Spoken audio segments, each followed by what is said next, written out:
that go? That's it. That's it, yeah. Especially in the mid-Atlantic, it seems to be much more popular. We spent on the Native American Indians in the base of the falls. We got on also a lot by early colonialists, to the point where when people were farming in cattle, they were indentured servant. They would have a written into their contract that they couldn't be fished at when the retainers leave. Because it was just so. I heard that prisoners along the East Coast have the same petition about Lobster, exact same principle. Yeah. Yeah. It's like So, fair enough. enough's enough. Yeah. Yeah, so shad is the same. It's a really common. This is a fish that I haven't seen, but people have seen some come with a sea lamprey. Oh. It's a really, it's about 2 to 3 feet long. Looks like an eel. And is a really, really neat fish. Attached to this sucker. In the ocean. Yeah. But only in the ocean, yes. In the Connecticut River's free flowing between the ocean and river. So they're not landlocked. So they don't feed at all in the river. The adults will feed all. As soon as they head up, they breed, they lay their eggs, and they all die. So they're not a problem in the Great Lakes, Western New York. It's a different story because they got landlocked. Yeah. So they use the Great Lakes and the ocean.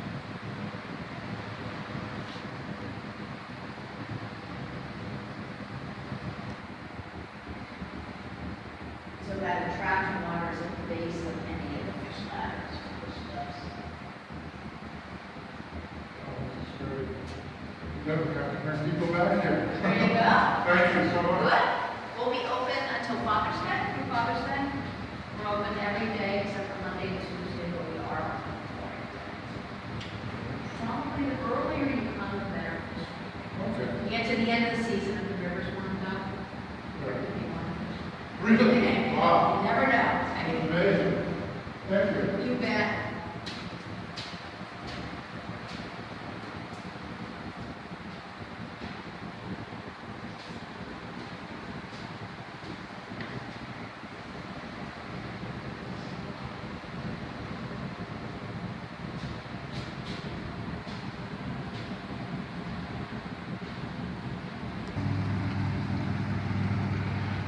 Hello. Once again, this is another video in my Native New England series. I'm at a really cool place here on the Connecticut River at Turner's Falls at the dam, which was once the site of a great massive waterfall, which was an important resource gathering place for Native peoples in the region.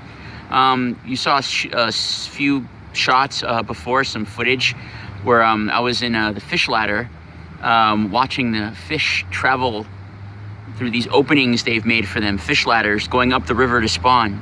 So mostly shad. The shad are making a major run right now, along with some other fish, but apparently lots of shad are coming up. They're coming up to spawn, and I think most of them then die. But seems like they're coming from here and going up that way. So I'm gonna take a walk to the other side and see what else is there. So this is the other side of the dam I was telling you about, that the migrating fish coming up from the Atlantic, going up the Connecticut River, fight against to make their journey upstream. Something I guess fish have been doing besides shad, salmon, trout, lampreys.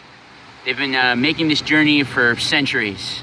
And Native people have been here for centuries, exploiting the resources they could get here.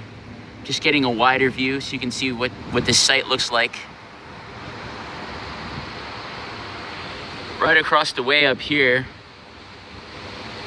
some people say there was a good-sized village that existed during the time of Metacom's War, King Philip's War, in the later 17th century.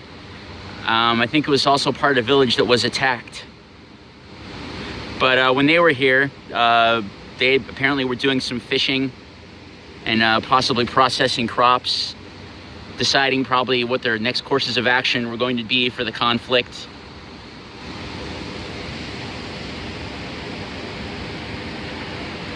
And this whole area on the Turner's Falls side that I'm on and across the bridge on the Gill side is, I guess, an archaeologically rich one. I was just told that they found remains of fishing activity, fish processing around here going back like 4,000 or 5,000 years.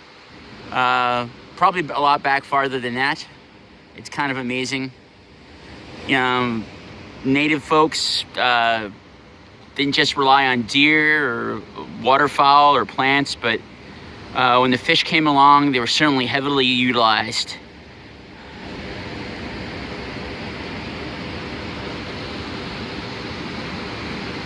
Kind of an amazing spot. I mean, I can just imagine what the old falls used to look like. It must have been amazing. This is still pretty powerful, but probably in comparison, like just a little piddle of water.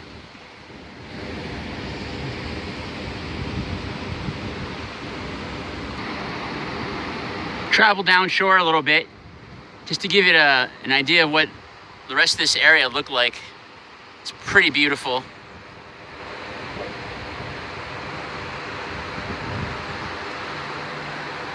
I should make a correction. I think I mentioned before that the fish came straight up the river. It turns out, from what I understand, there's little canalways that come up from the river that the fish go into from the river, and from those canalways they go up through the dam through the fish ladders, and that allows them to get further upstream to spawn the shad and the salmon and various other fish species.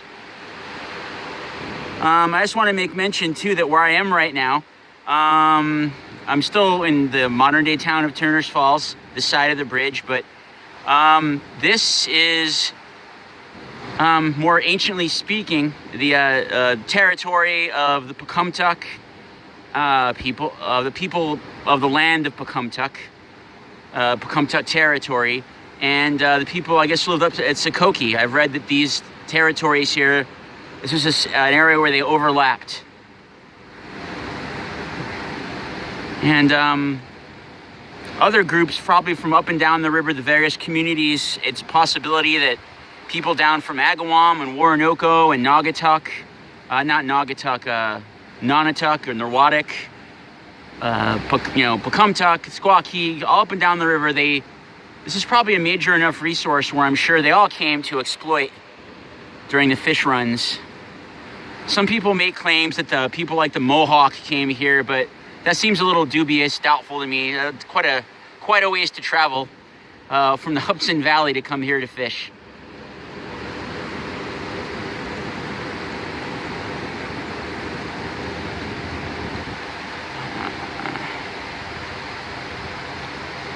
But they caught a lot of namasak here. Namasak, the Abenaki plural word for fish.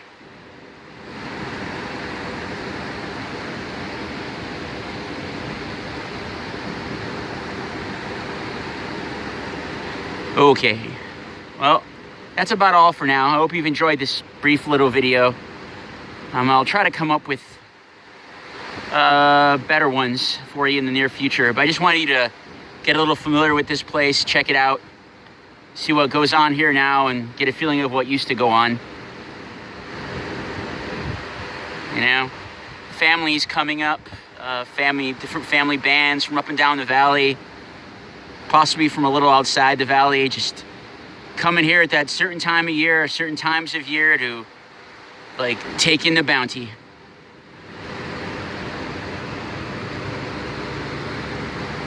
And I've had some confirmation by local archaeologists who said that places like these certainly did attract a lot of people for the resources they offered. So I don't think it's all legend and fairy tale fantasy stuff. Okay, well, I'll see you guys later. Bye.